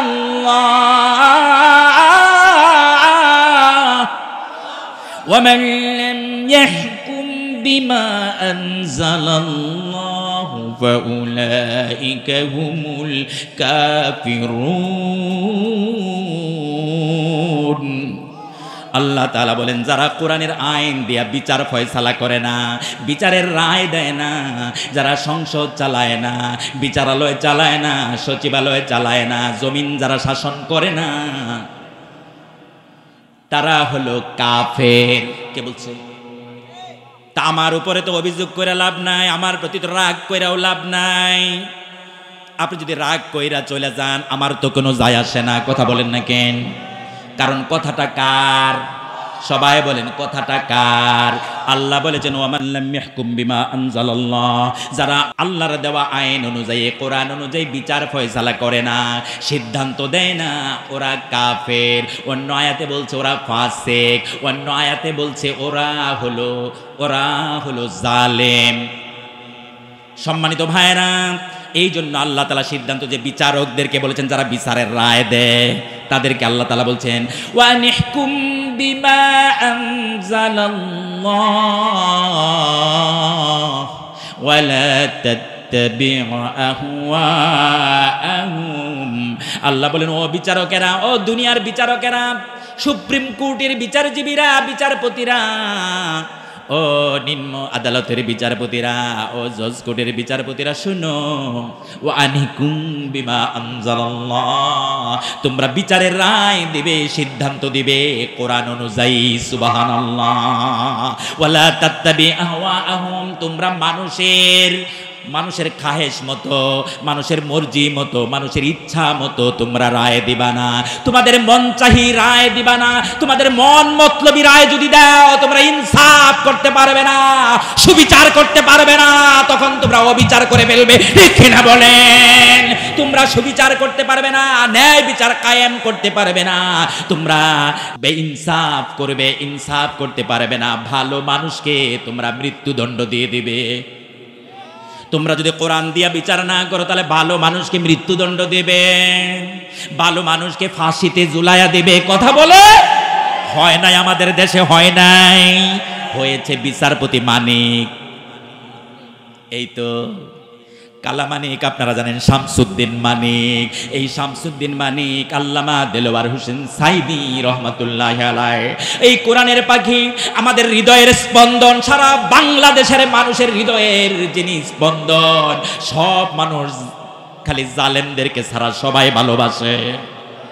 এই মানুষটাকে রায় দিয়েছে, মৃত্যুদণ্ডের রায় যখন দিল, দেওয়ার পর সে হ্যাডেম দেখাইছে, বারবার মিডিয়াতে আসছে আর বলছে আমি দিয়েছি, আমি। কথা বলেন না কেন? আল্লাহ বলেন ও মানিকা, তরেও ধরবো, তরে যেদিন ধরবো দুনিয়ার কেউ ছাড়াতে পারবে না, ঠিক কিনা? সম্মানিত ভাইরা, এই শামসুদ্দিন মানিক যেদিন পালাইতে চাইলো, সীমান্ত দিয়া পালাইতে পারে নাই, জঙ্গলের মধ্যে কলার পাতা বিছাইয়া শুয়ে থাকলো।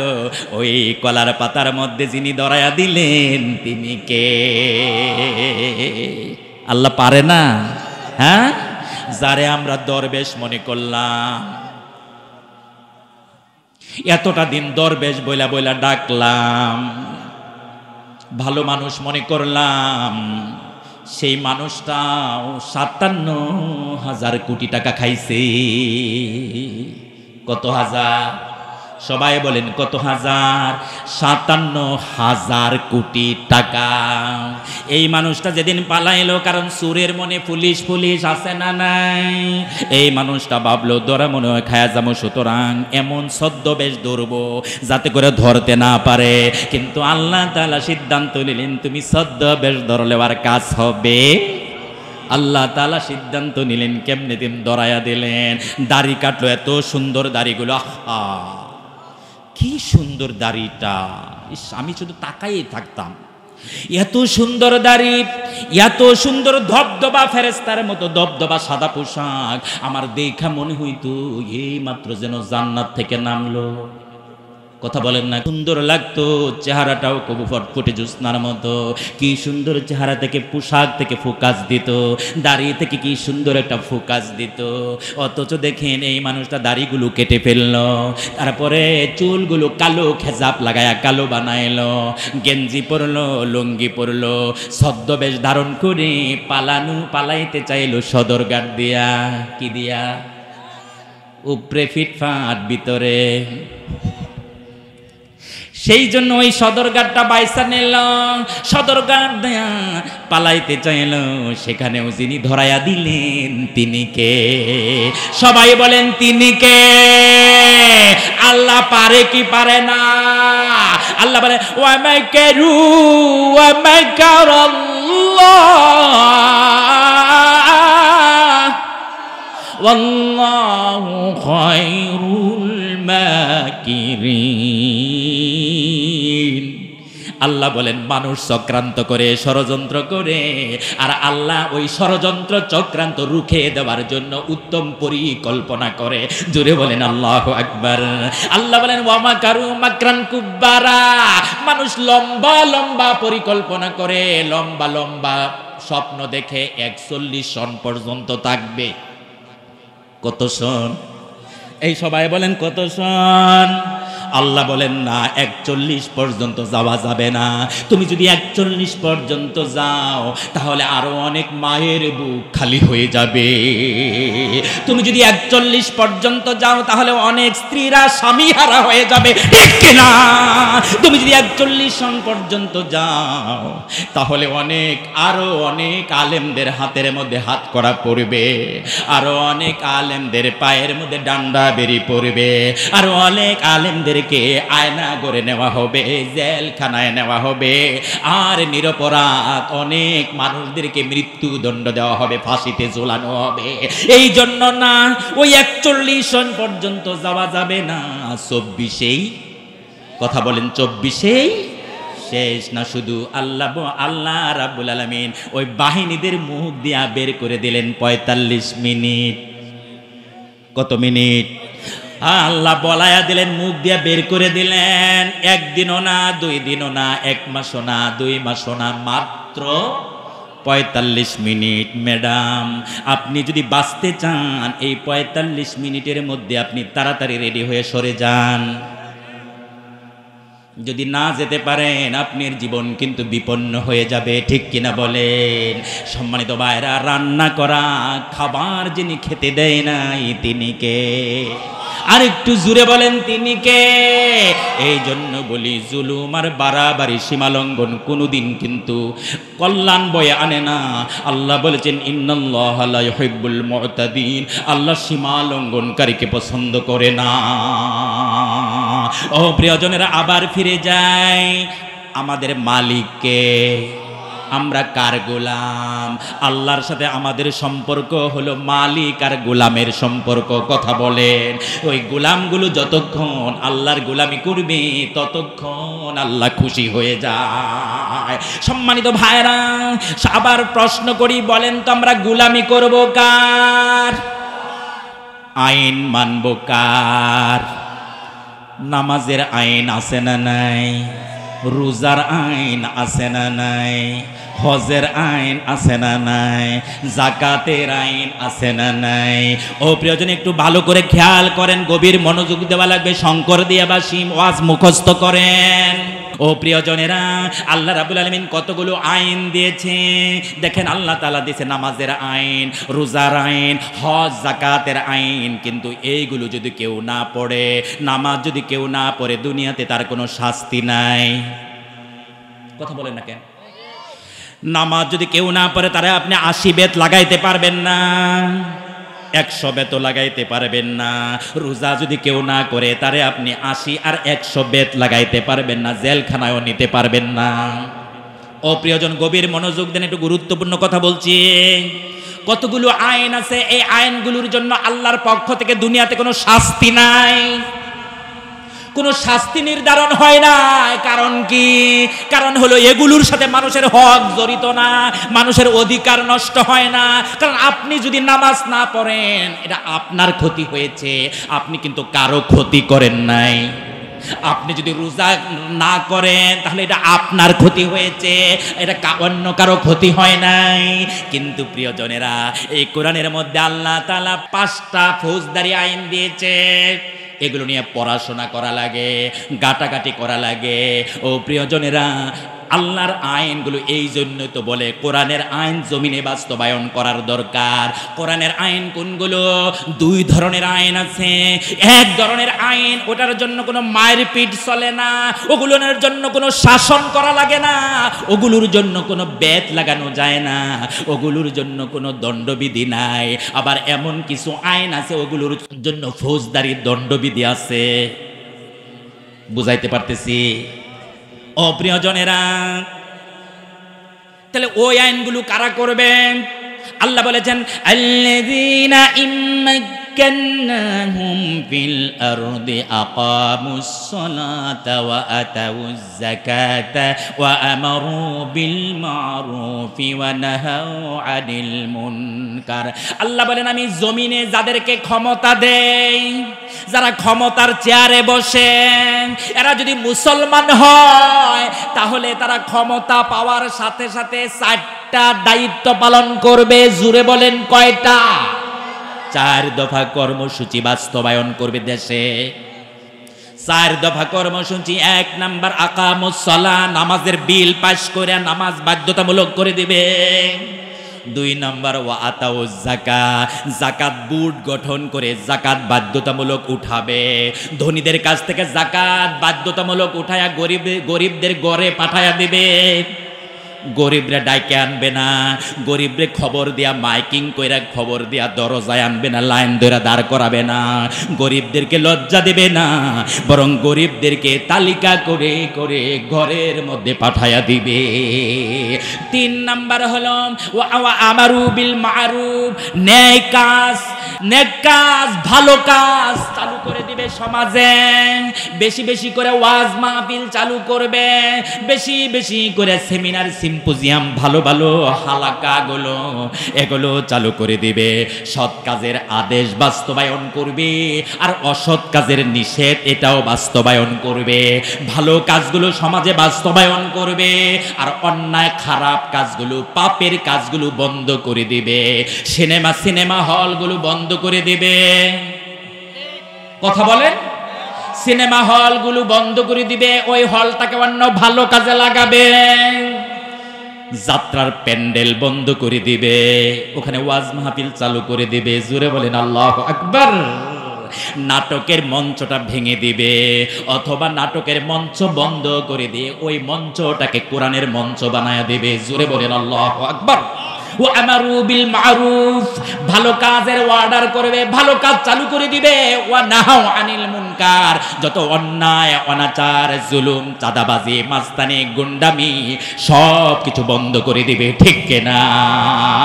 যত জুলুম, অত্যাচার, নিপীড়ন সব বন্ধ হবে, চাঁদাবাজি চলবে নাই। বুঝিয়ে আছে? আমরা নতুন কোন চাঁদাবাজ দেখতে চাই না, নতুন কোন জালেম স্বৈরাচারের চেহারা আমরা দেখতে চাই না। আমরা এই জমিনে শান্তির সাথে, সুখে শান্তিতে বসবাস করতে চাই। ঠিক কিনা?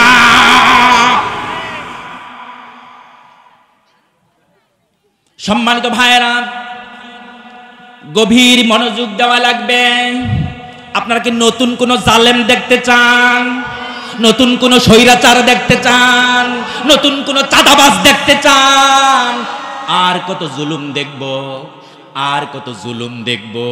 আমরা এখন এগুলা চাই না। জনগণ চায় শান্তি আর সুখ চায়। জনগণ এমন শাসক দেখতে চায় যেই শাসক হবে ভালো মানুষ, আর ভালো মানুষ হইয়া কোরআন দিয়া দেশ চালাইবে। ঠিক কিনা? ঠিক কিনা? আল্লাহ কবুল করুক। সবাই বলুন আমিন। আর একটু জোরে বলেন আমিন। প্রভু তুমি বলেছো রাসূল দেবে না, বলনি দেবে না, বলনি দেবে না হামজা তারি, খালিদ বিজয়ী সমর, ঠিক কিনা বলেন?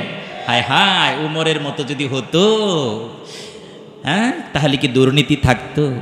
কথা কর না কে? যদি উমরের মতো কেউ হতো, ধরাতে কোনো বিচার শোষণ জুলুমের সাহস পেত না। যদি উমরের মতো কেউ হতো, ধরাতে কোনো বিচার শোষণ জুলুমের সাহস পেত না, ঠিক কিনা? আল্লাহ এরকম নেতা কবুল করুক, সবাই বলুন আমিন। আর একটু জোরে বলেন আমিন। সম্মানিত ভাইরা, যে কথা বলছিলাম, দুই ধরনের আইন। কিছু আইন আছে না মানলে রাষ্ট্রীয়ভাবে কোনো শাস্তি নির্ধারণ নাই। কিছু আইন আছে যেগুলোর কারণে রাষ্ট্রীয় শাস্তি আছে, রাষ্ট্রীয় শাস্তি। আমি এগুলো বলবো, বলবো ভাই। কোরআন নাজিল হয়েছে কেন একটু বলবেন? কোরআন নাজিল হয়েছে মানুষের জীবন পরিবর্তন করার জন্যে, মানুষের চরিত্র পাল্টানোর জন্যে, চরিত্র পরিবর্তন করার জন্যে, মানুষকে ভালো মানুষ বানানোর জন্যে। কথা বলেন, কোরআনের মাধ্যমে মানুষের সাইকোলজি পরিবর্তন হয়ে যায়, মানুষের চিন্তা চেতনা পরিবর্তন হয়ে যায়, মানুষের আমল আখলাক পরিবর্তন হয়ে যায়। এই জন্য আল্লাহ তাআলা কোরআন দিয়েছেন, ঠিক কিনা? সম্মানিত ভাইরা, কিন্তু স্বাধীনতার 53-54 বছর হয়ে গেছে। কথা বলেন, আমাদেরকে চরিত্র পাল্টাইছে। হ্যাঁ, একজন যায় আরেকজন আসে, আরেকজন যায় আরেকজন আসে, কিন্তু চরিত্র তো সবারই। কথা বলেন না কেন আপনারা? কোনো পরিবর্তন নাই। আমাদের অবস্থা হয়েছে কুত্তার লেজের মতো, ঠিক কিনা বলেন? কুত্তার লেজ সোজা হয়, কুত্তার লেজ সোজা হয় না। আপনি ঘি দিয়াও কুত্তার লেজ সোজা করতে পারবেন না। এই জন্য একটা ঘটনা মনে পড়ে গেছে। রাজার দরবারে 3টা অলস থাকতো। জুড়ে বলেন কয়টা? 3টা অলস থাকতো। রাজা একদিন বলেন, অলসেরা, আমার দরবারে আর কতকাল এইভাবে থাকবি আর ঘুমাইবি আর অলস হইয়া পইরা থাকবি? একটা কিছু তো তোদের করা দরকার। অলসেরা বলল, রাজা মশাই আমরা কি করব, কাজ তো নাই, তাহলে কাজ একটা দেন। রাজা বলল, আচ্ছা ঠিক আছে, কাজ যেহেতু পাস না, অন্তত পক্ষে কুত্তার লেজ সোজা কর। কথা বুঝেন নাই? কাজ যেহেতু নাই, কাজ যেহেতু পাও না, অন্তত পক্ষে কুত্তার লেজ বৈশা বৈশা সোজা কর। এখন 3 জনে চিন্তা করলো, রাজা মশাই আমাদেরকে দায়িত্ব দিছে কুত্তার লেজ সোজা করার জন্য। আমরা যদি কুত্তার লেজ সোজা করতে না পারি, তাহলে তো আর রাজার দরবারে থাকা যাবে না। রাজা আমাদেরকে বলবে, গেট আউট, আমার দরবার থেকে বের হয়ে যাও। না না না, রাজার দরবারে থাকাই লাগবে আর কুত্তার লেজ সোজা করাই লাগবে। এই জন্য 3 জন মিলে গ্রামে চলে গেলেন। গ্রাম থেকে একটা কুত্তা ধরে আনলেন। কুত্তা ধরে আনার পর 3 জনে মিলে পরামর্শ করলেন কেমনে কি দিয়া কুত্তার লেজটা সোজা করবে। সেই জন্য কি করলেন, পরামর্শ আসলো। একজনে বললেন, কি দিলে কুত্তার লেজ সোজা হবে? প্রস্তাব আসলো নারিকেল তেল দিয়া। কি দিয়া? এই জন্য নারিকেল তেলের ডিব্বা একটা আনলেন, ইচ্ছা মতো কুত্তার লেজের মধ্যে মাখলেন। মাখতে মাখতে মাখতে মাখতে যখন মনে করলেন সোজা হয়ে গেছে, খুশি মনে ছেড়ে দিলেন। দেখা গেল মাখার আগেও যা পরেও, নারিকেল তেল মাখার আগেও যা পরেও। এবার টেনশনে পড়ে গেলেন, তাহলে কি দিয়া হবে? হলো না তো। এবার পরামর্শ আসলো, নারিকেল তেল দেওয়া হবে না, ঘি দেওয়া লাগবে, ঘি। এই জন্য দোকান থেকে ঘির ডিব্বা একটা আনলেন। ঘি ডিব্বা পুরাটা ইচ্ছা মতো মাখলেন। মাখতে মাখতে মাখতে মাখতে খুশি মনে ছেড়ে দিলেন। দেখা গেল ঘি মাখার আগেও যা পরেও। এবার টেনশন বাড়লো না কমলো? টেনশন তো খালি বাড়তে আছে, বাড়তে আছে। আরে কুত্তার লেজ তো কোনোভাবে সোজা হয় না, রাজার দরবারে থাকবো কেমনে? রাজারে খুশি করতে হলে তাহলে এই কাজ করাই লাগবে। এখন সিদ্ধান্ত আসছে, না নারিকেল তেল দেওয়াও হলো না, ঘি দেওয়াও হলো না, এবার বাঁশ দিব, বাঁশ। কি দিব? এবার বাঁশ দিব। এরকম বাঁশ দেবেন না কিছু লোক আছে না নাই?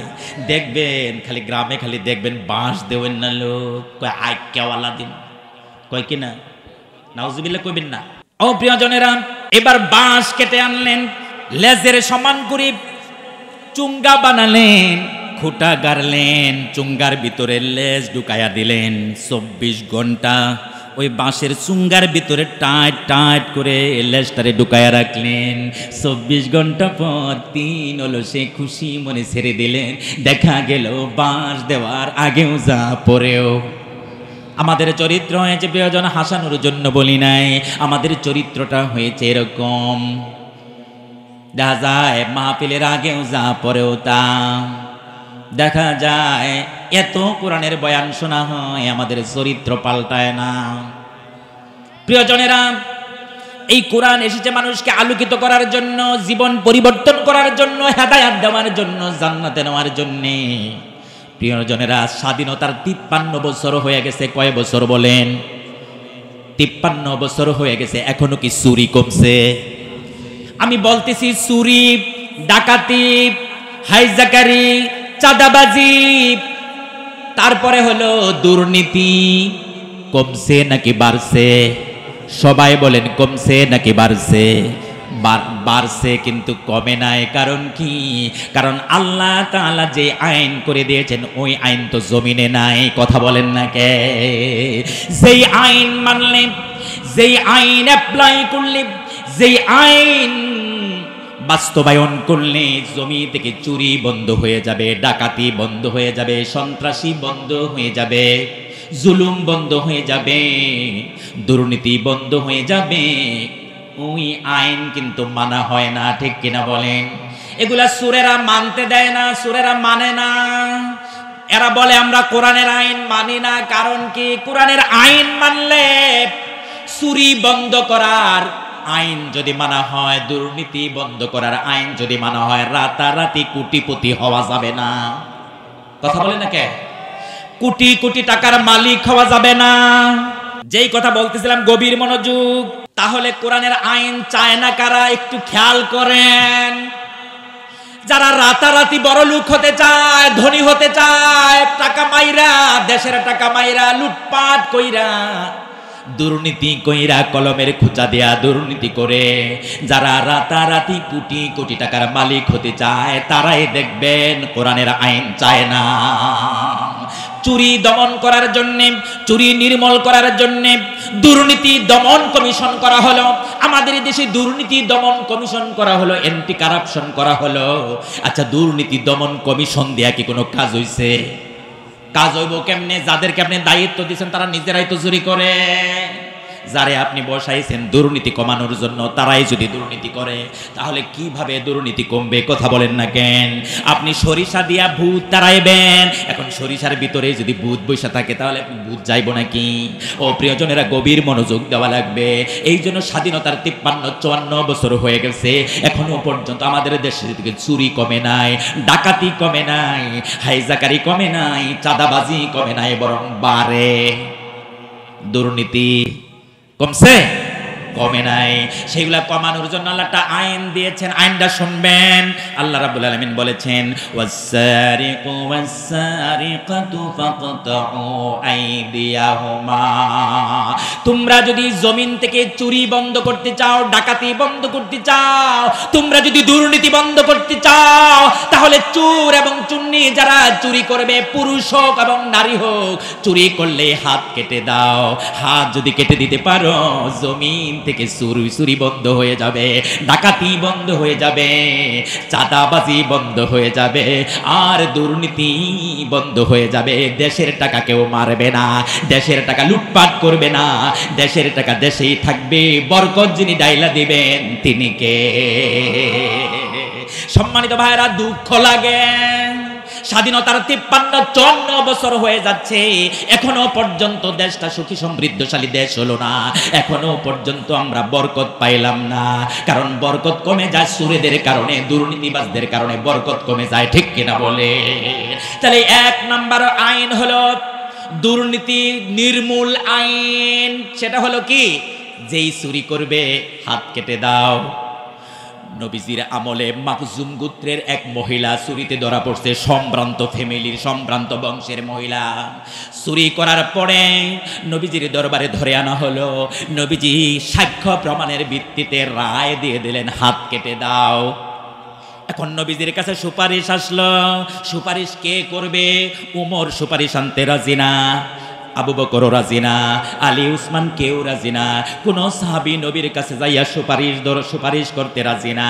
একজন সাহাবীকে ধরা হলো, নবীজির পালক পুত্র জায়েদ বিন হারিসার ছেলে উসামা ইবনে জায়েদকে ধরা হলো। বলল, উসামা তুমি তো নবীজির নাতি, তুমি তো নবীজির পালক পুত্রের ছেলে। উসামা, তোমাকে হয়তো নবীজি ধমক দেবে না, তোমার প্রতি হয়তো রাগ হবে না, তুমি একটু নবীজির কাছে গিয়া বলো এই বংশাবলী, এই সম্ভ্রান্ত ফ্যামিলির এই মহিলাটাকে যেন একটু কমায়া শাস্তি দেয়, হাতটা যেন না কেটে দেয়, অন্য শাস্তি যেন দেয়। নবীজি সাথে সাথে বললেন, আইমুল্লাহ লাউ আন্না ফাতিমা বিনতে মুহাম্মদ সারাকাত লাকাতাতু ইয়াদাহা, আল্লাহর কসম করে বলি আমার কলিজার টুকরা মেয়ে ফাতেমাও যদি আজকে চুরি করত, আমি আমার ফাতেমার হাত কেটে দিতাম। আল্লাহু আকবার।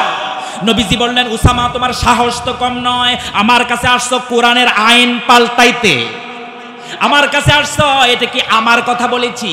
আমি আল্লাহর সিদ্ধান্তটা শুধু তোমাদেরকে জানিয়ে দিয়েছি। এই সিদ্ধান্ত আমার সিদ্ধান্ত না, আল্লাহর সিদ্ধান্তের উপরে কলম ধরার কারো কোনো অধিকার নাই।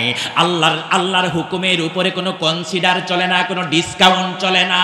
আল্লাহর হুকুম যা তাই করা লাগবে।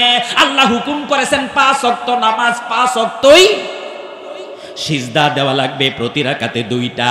কেউ যদি বলে না আমার পিঠে ব্যথা, আমি 1টা দিব, তাহলে কি হবে? কেউ যদি বলে 5 ওয়াক্তের মধ্যে 4 ওয়াক্ত পড়লাম, ফজরটা পড়লাম না, তাহলে কি হবে? ও প্রিয়জন, দেখেন আল্লাহর সিদ্ধান্তের উপরে কোনো সিদ্ধান্ত চলে না। আল্লাহ সিদ্ধান্ত দিলেন সেই সুবে সাদিক থেকে শুরু করে সন্ধ্যা পর্যন্ত, মাগরিব পর্যন্ত, সূর্য ডুবা পর্যন্ত রোজা রাখা লাগবে। কেউ যদি মনে করেন আমি আসর পর্যন্ত, মাগরিবের আগ মুহূর্ত পর্যন্ত রাখবো, তাহলে কি রোজা হবে? ও প্রিয়জন, এইটা বুঝাইলাম এই জন্য আল্লাহর সিদ্ধান্তের উপরে কলম ধরা যায় না। আল্লাহর সিদ্ধান্তই সেটাই করা লাগবে। কথা কন না কেন? আল্লাহ যেইভাবে বলে সেইভাবে মানা লাগবে। এই জন্য নবীজি বলেন, উসামা শুনে রাখো, তোমাদের আগের অনেক জাতি ধ্বংস হয়ে গেছে। ইন্নামা হালাকাল্লাযীনা মিন ক্বাবলিকুম লাউ আন্নাহুম সারাকু মিনহুমুশ শারীফ তারাকুহু ওয়া ইযা সারাকু মিনহুমুদ দাঈফ আকামু আলাইহিল হাদ্দু। তোমাদের আগে অনেক জাতি ধ্বংস হয়ে গেছে। যখন ক্ষমতাশালী, দাপটশালী কোনো ফ্যামিলির সন্তান যখন অন্যায় করতো তখন তাকে ছেড়ে দেওয়া হতো। দাপটওয়ালা মানুষ, ধনী মানুষ যখন অন্যায় করে তখন ছেড়ে দেওয়া হতো। যখন গরিব মানুষ, দুর্বল মানুষগুলো অন্যায় করতো তখন তার উপরে শাস্তি দেওয়া হতো। এই বেইনসাফি, অবিচার করার কারণে অনেক মানুষ ধ্বংস হয়ে গেছে। সুতরাং এত সাহস করবা না, এই মহিলার হাত কাটাই লাগবে। জুড়ে বলেন আল্লাহু আকবার। সম্মানিত ভাইরা, বলতেছিলাম ফৌজদারি দণ্ডবিধি, 5টা ফৌজদারি দণ্ডবিধি আছে। এগুলোর জন্য রাষ্ট্রীয়ভাবে আল্লাহ তাআলা নির্ধারণ করে দিয়েছেন, এগুলোর জন্য শাস্তি হবে। নামাজ না পড়লে আপনি বেত লাগাইতে পারবেন না, 100 বেত লাগানোর কোনো অধিকার নাই। কিন্তু নবীজি বলেছেন জিনা করলে জিনা কেমনে বন্ধ করবা, দর্শন কেমনে বন্ধ করবা, জিনা, দর্শন, বেবিচার, ইফতিজিং কেমনে বন্ধ করবা, এগুলো বন্ধ করার জন্য আল্লাহ রাব্বুল আলামিন আইন দিয়ে দিয়েছেন। আয-যানিয়াতু ওয়াজ-যানি ফাজলিদু কুল্লা ওয়াহিদিম মিনহুমা মিআতা জাল্লা। কোন নারী এবং পুরুষ যদি জিনা করে তাহলে তাদেরকে 80টা বেত লাগাও। অবিবাহিত যদি হয় মিআতা জাল্লা, 100 বেত লাগাও। যদি অবিবাহিত হয় 100, আর যদি বিবাহিত হয় তাহলে তাকে পাথর মেরে হত্যা করে দাও। বউ থাকার পরও কেন এমন কাজ করলো? এই জন্য ওরে জীবিত রাখার আর দরকার নাই, ওর জন্য শাস্তি বেশি, ওরে পাথর মেরে হত্যা করে দাও। আর যদি অবিবাহিত হয়, যে যৌবনের পাগলামির কারণে, শরীরে স্টামিনা আছে, স্টামিনা থাকার কারণে, যৌবনের পাগলামি করার কারণে সে অন্যায়টা করে ফেলছে, এই জন্য ও যেহেতু অবিবাহিত, এই জন্য 100 বেত লাগানো যাবে না। ওরে 100 বেত লাগাও, তারে পাথর মারা যাবে না। এইভাবে করে শাস্তি যদি কায়েম করতে পারো, দেশের মধ্যে জিনা থাকবে না, বেবিচার থাকবে না, দর্শন থাকবে না, ঠিক কিনা? প্রিয়জন, খুব খারাপ লাগে স্বাধীনতার 53 বছর এখনো পর্যন্ত আমাদের দেশ থেকে দর্শন কমে নাই, আমাদের দেশ থেকে ইফটিজিং কমে নাই, আর জিনা বেবিচার কমে নাই, চুরি কমে নাই, জুলুম কমে নাই, দুর্নীতি কমে নাই, আর অনেকগুলো আছে, আরো 5টা 6টা দণ্ডবিধি আছে, সবগুলো বললাম না, কোনোদিন যদি দেখা হয় বলবো। আমি আমার বয়ানটা শেষের দিকে নিয়ে যাই, মাত্র আর কয়েক মিনিট। প্রিয়জনেরা, আমি বলতেছিলাম আমরা কার গোলাম? এই পৃথিবীতে গোলামি করব কার? আইন মানব কার? জমিনে আইন চলবে কার? আল্লাহ। ভরসা করব কার উপরে? সাহায্য চাইব কার উপর? কার কাছে? ইব্রাহিম আলাইহিস সালাম সাহায্য চাইছিল কার কাছে? আল্লাহ বলল ইব্রাহিম, টেনশন করবা না, আমি দেখতেছি তুমি কি পরিমাণ নির্যাতিত, তুমি শুধু তাকায়া দেখো আমি করিটা কি। আল্লাহু আকবার বলবেন না? আল্লাহ তাআলা একটা সেনাবাহিনী পাঠাইলেন। আল্লাহ বললেন, ও ইব্রাহিম, আমি আমার বাহিনী পাঠাইতেছি। ইব্রাহিম বলল, আল্লাহ বাহিনী কই, দেখি না তো। আল্লাহ বলেন, ওটা তুমি চোখে দেখবা না। সুবহানাল্লাহ। ওটা আমার ছোট্ট একটা বাহিনী, ছোট্ট একটা আমার সৃষ্টি, সেটা হলো মশা। আল্লাহ একটা মশা পাঠাইয়া দিলেন। সেই মশাটা কেমন? শক্তিশালী মশা না, ওটা হলো কি মশা? প্যারালাইসিস। কথা বুঝেন নাই? হ্যাঁ, উড়তে পারে না, ল্যাংড়ার মতো চলে, এরকম পাখনা ছাড়া প্যারালাইজড একটা মশা পাঠাইয়া দিলেন। আল্লাহ তাআলা বলেন, ইন্নাল্লাহা লা ইস্তাহি আন ইয়াদরিবা মাসালাম মা বাউদাতান ফাওকাহা। আল্লাহ বলেন, আমি আল্লাহ তাআলা লজ্জাবোধ করি না মশার উদাহরণ দিতে, আমি আল্লাহ লজ্জাবোধ করি না পিঁপড়ার উদাহরণ দিতে, আমি আল্লাহ লজ্জাবোধ করি না মাকড়সার উদাহরণ দিতে, আমি ছোট ছোট বিষয়ের উদাহরণ দিতে পারি। আল্লাহ বলেন, আমার মশাটারে দিয়ে আমি কেমন করে দেহ কাজ সারি। জোরে বলেন আল্লাহু আকবার। বলেন তো, আমরা কি মশারে ভয় পাই কি পাই না? মশারি টানান কার বয়ে? কথা বলেন না কে? মশারে যদি ভয় না পাইতেন তাহলে মশারি টানান কে?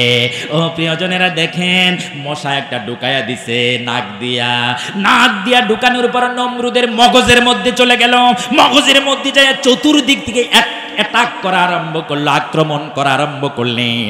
আক্রমণের যন্ত্রণায় অস্থির হয়ে গেলেন, হয়রান হয়ে গেলেন জালেম স্বৈরাচার নমরুদ বলেন, আমার মাথার মধ্যে মগজের মধ্যে বাড়ি দাও। এই হালকা পাতলা বাড়ি দিয়ে চলবে না, ওই কাঠের খরম দিয়া বাড়ি দেও। খরম দিয়া, খরম চিনেন? আগের আমলে মুরব্বীরা খরম পরতো, কাঠের খরম। কথা বলেন না কেন?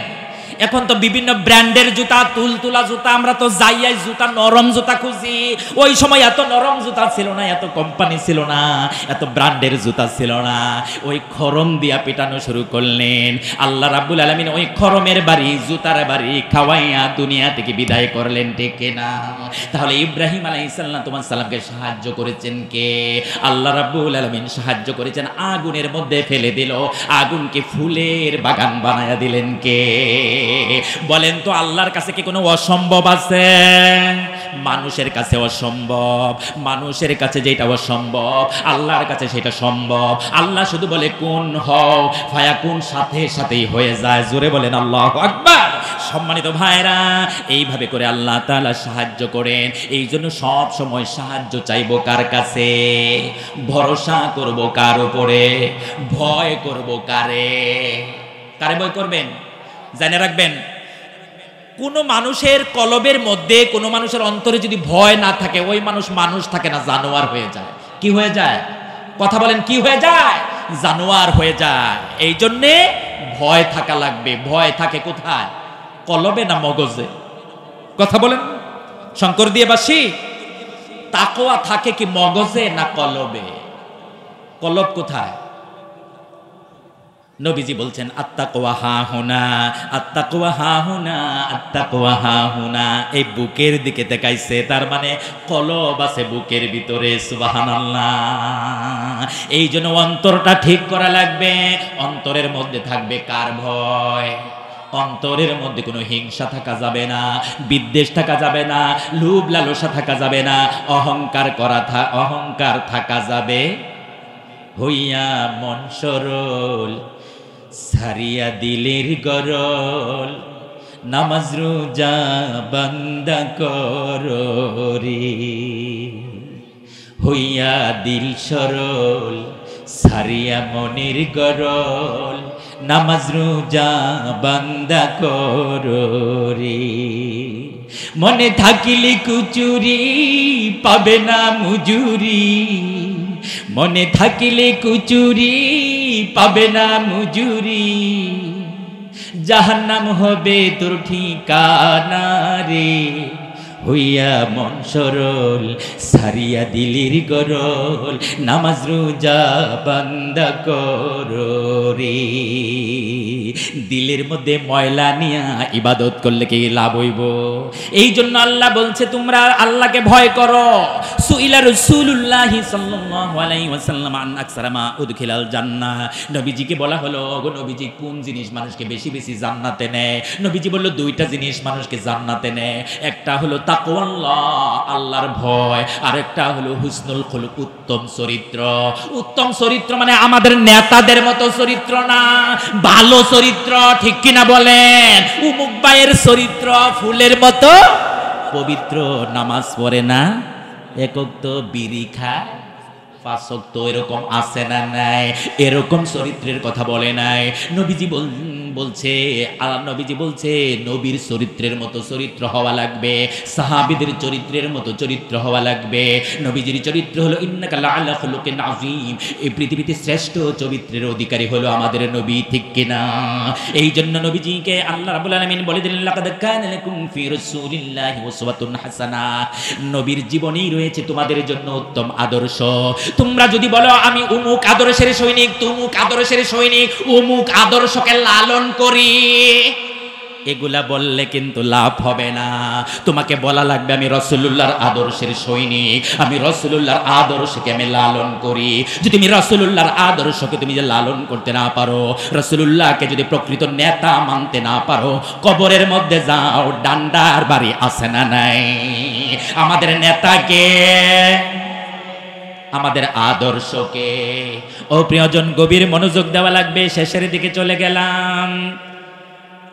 আমাদের মালিককে, ওই মালিকের সাথে যারা সম্পর্ক নষ্ট করেছেন, গুনাহ করে করে সম্পর্ক নষ্ট করে দিয়েছেন, অন্যায় অনাচার করে করে সম্পর্ক নষ্ট করে দিয়েছেন, আল্লাহ বলছেন বান্দারে আমার সাথে যারা সম্পর্ক নষ্ট করেছো এই ভাঙ্গা সম্পর্কে জোড়া লাগাও। আমরা বললাম আল্লাহ ভাঙ্গা সম্পর্ক জোড়া লাগাবো কেমনে? আল্লাহ বলেন বান্দা তওবা করো, তওবা করলেই ভাঙ্গা সম্পর্ক জোড়া লেগে যাবে। আল্লাহ বললেন তুবু ইলাল্লাহি তাওবাতান নাসুহা, বান্দা তুমি আমার কাছে চোখের পানিগুলো ছেড়ে দাও, চোখের পানি ছেড়ে দিয়া তুমি অনুতপ্ত হয়ে যাও, অনুশোচনা করো, তুমি লজ্জিত কণ্ঠে আমার কাছে তুমি ক্ষমা চাও, তোমার জীবনের অপরাধের কথা মনে করে লজ্জিত হইয়া ভিখুকের মতো কাঙালের মতো তুমি আমার কাছে চাও, লজ্জিত হও, অনুতগত হও।